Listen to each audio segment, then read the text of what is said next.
검은 수염 마셀디티 치해적단의 항해사이자 5번손 선장 악마 보안관 라피트. 그는 기괴한 탭댄스와 창백한 미소 뒤에 섬뜩한 속내를 감춘 검은 수염 해적단 내에서도 가장 미스터리한 인물입니다. 분명한 건 그의 능력과 행적에는 상식을 뛰어넘는 의문점들이 가득합니다. 이에 저는 라피트의 모델인 장 라피트가 실제 역사에서 죽음이 불분명하며 스스로 죽음을 위장했다는 썰이 있는 만큼 라피트는 괴멸된 록스 해적단의 일원으로 가펠리 사건에서 죽은 척하고 신문을 세탁했을 가능성에 대해 이야기했습니다.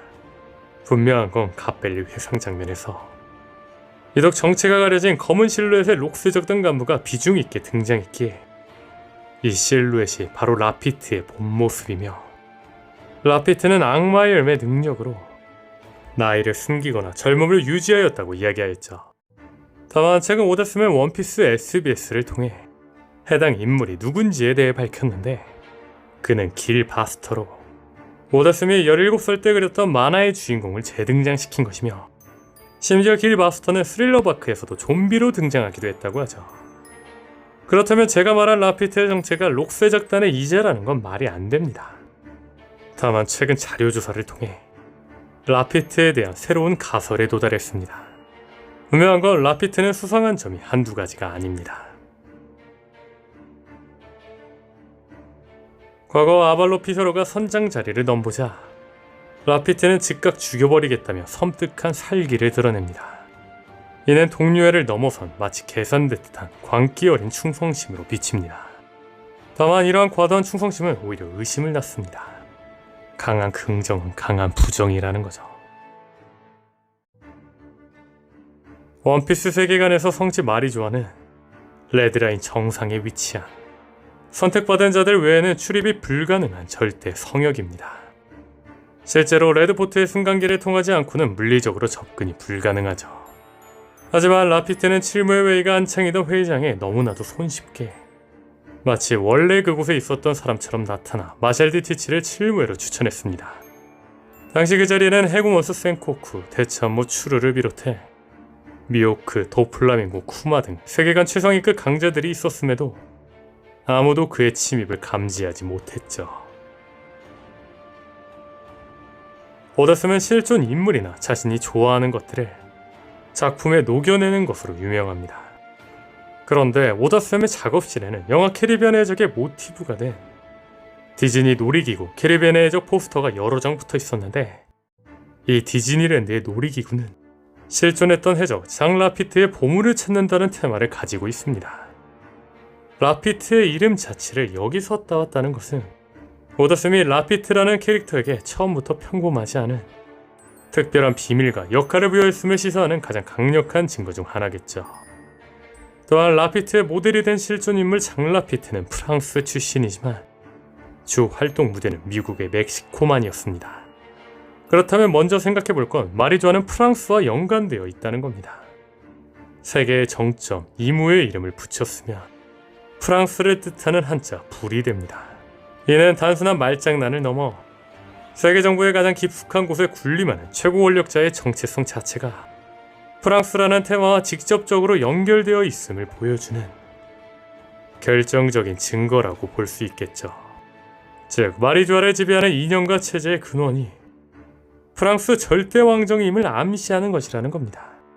여기서 재밌는 건 세계 정부의 800년 지배는 프랑스 혁명 이전 약 800년간 이어진 프랑스 왕국의 역사와 유사성을 보인다는 겁니다. 프랑스 왕국은 987년 위그 카페가 왕으로 선출되며 시작된 카페 왕조로부터 부르보 왕조에 이르기까지 약 800여 년간 지속되다가 1789년 프랑스 혁명으로 막을 내렸습니다. 원피스 세계관에서 세계 정부가 공백의 100년 이후 현재까지 세계를 지배해온 기간이 정확히 800년이라는 설정은 우연으로 보기 어렵겠죠. 또한 이무가 거주하는 판게아 성은 프랑스에 실존하는 샹브로 성과 놀라울 정도로 닮기도 하죠. 즉 마리조아, 세계 정부는 프랑스를 상징합니다. 그런데 웨스트블루는 미국과 연관되어 있습니다. 웨스트블루에는 햄버거가 국왕인 발리우드 왕국이 존재합니다. 발리우드 나라 이름은 할리우드에서 국왕의 생긴서와 이름은 링컨과 햄버거에서 유래하는데 미국을 상징하는 요소가 많습니다.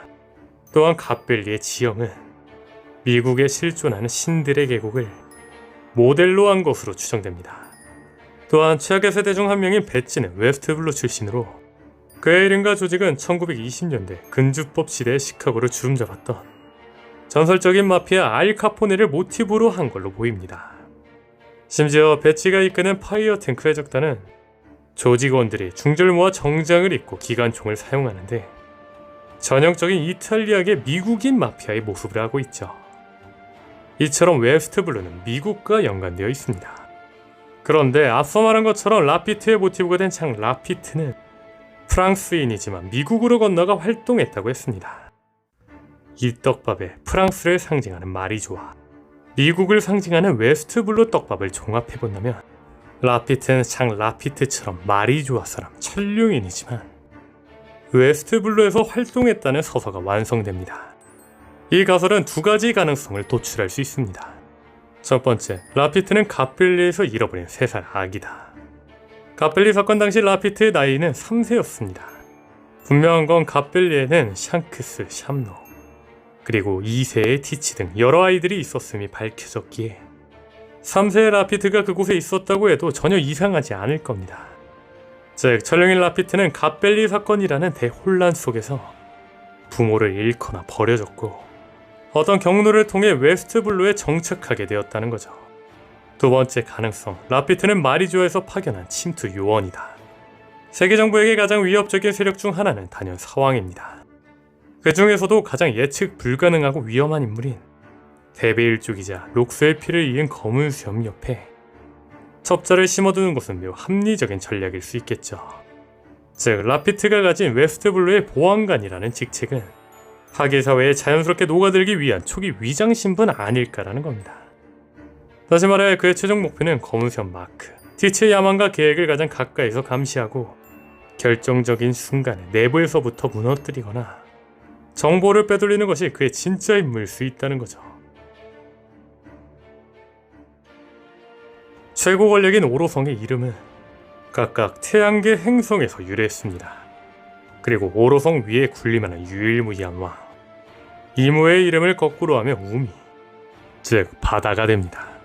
현실의 지구 표면의 70%가 바다인 걸 생각해본다면 이무는 오로성이라는 행성들의 중심에 있는 지구 그 자체를 상징하는 존재입니다. 이는 과거 지구가 우주의 중심이고 태양과 행성들이 그 주위를 돈다고 믿었던 천동설과 일치합니다. 800년간 이어져 온 세계 정부의 질서는 바로 이무가 세계의 부동의 중심이며 모든 것은 이들을 위해 존재해야 한다는 독선적이고 낡은 우주관일 겁니다. 이것이 바로 그들이 지키려는 거짓된 세계의 본질이겠죠. 그리고 태양신 루피의 등장은 지구가 아닌 태양이 우주의 중심이라는 것을 증명한 지동설 혁명과 같습니다. 루피는 이무가 세계의 중심이라는 800년의 거짓을 부수고 모두가 자유로운 세상이야말로 진정한 세계의 중심이라는 새로운 진실, 즉 새벽 여명을 가져올 인물입니다. 따라서 이무와 루피의 싸움은 세계의 중심이 누구인지를 놓고 버리는 사상과 이념의 대전쟁이기도 하죠. 더 나아가 블랙홀을 상징하는 티치는 지구나 태양 그 어떤 것도 가리지 않고 모든 것을 집어삼키는 존재입니다. 티치는 천동설이든 지동설이든 관심이 없습니다. 그는 낡은 질서, 새로운 시대 모두를 파괴하고 모든 것을 자신의 어둠 속으로 끌어들이려는 궁극적인 파괴자이자 혼돈 변수입니다. 그는 질서와 자유 모두의 적이겠죠. 그렇다면 주목할 건 라피트의 현상금입니다. 곧했으면 현상금의 숫자를 이용한 말장난을 숨겨놓는 것으로 유명합니다. 그렇다면 여기서 라피트의 현상금을 해석해보자면 4220만은 4월 22일로 해석할 수 있는데 4월 22일은 지구의 날입니다. 즉 라피트의 현상금은 그의 진짜 후속을 명백히 가리키고 있습니다. 지구의 날을 자신의 코드로 가진 라피트는 상징적으로 블랙홀이 아닌 지구의 편에 속한 인물임을 드러내는 것이겠죠. 캡틴 크로와 검은 수염 두 해적단의 선장은 여러 면에서 놀라울 정도로 닮았습니다. 먼저 두 사람의 이름에는 모두 검은이라는 단어가 들어갑니다. 또한 이들은 자신의 진짜 목적을 위해 수년간 정체를 숨겼습니다. 캡틴 크로는 평온한 삶이라는 목적을 위해 자신의 죽음을 위장하고 무려 3년 동안 클레아들이라는 온순한 집사 행세를 했습니다. 그리고 검은 수염은 어둠 열매를 손에 넣기 위해 20년 이상 흰 수염의 배에서 자신의 야망과 실력을 철저히 숨겼습니다. 둘 다 목표를 위해서라면 수십 년의 세월도 감내하는 원피스 세계관 최고의 존버형 지략가들이죠. 두 선정의 유사성만큼이나 그들의 오른팔격인 두 인물의 유사성은 더욱 결정적입니다. 장고는 차크람을 추처럼 사용하여 원투 장고라는 구령으로 상대를 잠재웁니다. 또한 라피트는 불상의 능력으로 마리주아의 해군들을 최면에 빠뜨렸습니다. 둘 다 최면이라는 특수한 능력을 사용하여 전투뿐만 아니라 잠입과 조종의 핵심적인 역할을 하죠. 또한 장고는 마이클 잭슨을 오마주한 캐릭터답게 문워크를 하며 기묘하게 걷습니다. 그리고 라피트도 등장할 때마다 종종 탭댄스를 추는 모습을 보이죠. 또한 장고의 모델은 미국의 팝 아이콘 마이클 잭슨입니다. 그리고 앞서 말한 것처럼 라피트의 모티브는 미국 역사에서 악명 높았던 해적 장 라피트입니다. 두 최면술사 캐릭터의 모티브가 모두 미국과 깊은 관련이 있다는 점은 오다스미 의도적으로 두 캐릭터를 같은 계보에 놓고 설계했음을 암시하죠. 이제 모든 단서들을 종합하며 하나의 결론을 향합니다. 크로네코 해적단의 2인자였던 장고는 해적을 배신하고 해군에 입대했습니다. 즉 라피트 역시 마지막 순간에 검은 수염 해적단을 배신하고 자신의 진짜 소속인 세계정부 측에 붙을 것이라는 예측이 가능해지죠. 정리하자면 라피트의 진짜 정체는 천룡인의 혈통을 가진 스파이이며 그의 목표는 세계정부를 가장 위협하는 대베일족이자 록스의 아들 검은 수염을 내부에서부터 무너뜨리기 위해 잠입한 첩자라는 것입니다. 결국 라피트는 최후의 전쟁에서 검은 수염의 등에 칼을 꽂는 원피스 이야기 전체를 뒤흔드는 최후의 흑막이자 배신자가 될 거라는 겁니다. 그의 기분 나쁜 미소와 탭댄스는 거대한 배신극의 막이 오르기를 기다리는 카운트다운일지도 모르죠. 오늘 영상은 여기까지입니다. 시청해주셔서 감사합니다.